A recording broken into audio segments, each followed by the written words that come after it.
Cortney Stewart, and I am a Reiki practitioner here in Hot Springs, Arkansas. I currently have a room in the Inside and Out Wellness Junction, and it's located. I've been attuned to be a Reiki practitioner since August of 2000, and I believe that I have been chosen to do this, and the process came along probably in about a year. But the one event that I really do remember that put everything into motion is I was very well involved in the First Christian Church of Alameda. During my 4 years there, I was the church secretary. I actually made it to the chairman of the board. At the end of service, we used to stand together and sing "Let There Be Peace on Earth." And there was this one woman there, and her name was Pam Flowerday. But I do very much recall that when we went to hold hands, an electrical shock went through me and through her, and we just turned and looked at one another. What started happening right after that event is that the palms of my hands would get incredibly warm. They'd burn, actually. And I started having what other people would claim as mystical experiences for the next 6 months.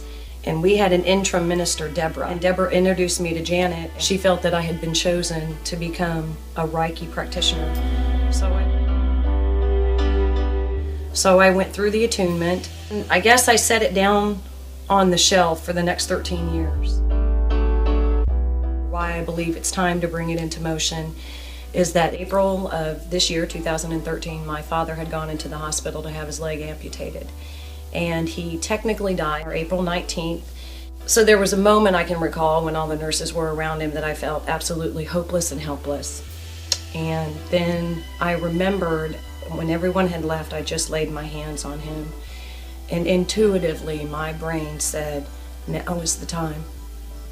So from that point forward, for the next 7 weeks, for at least 2 hours a day, I would lay my hands on my father, and I would just sit there in silence and pray and meditate and practice Reiki.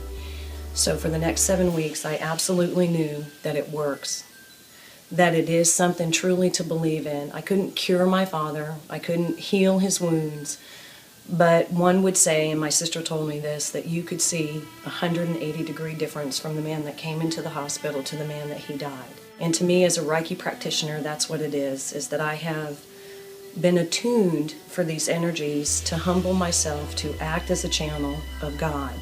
Some people want to call it chi or energy or the life force, but ultimately what it is unconditional love, and the only source that can come from is God. So I consider it to be an honor to be able to channel myself.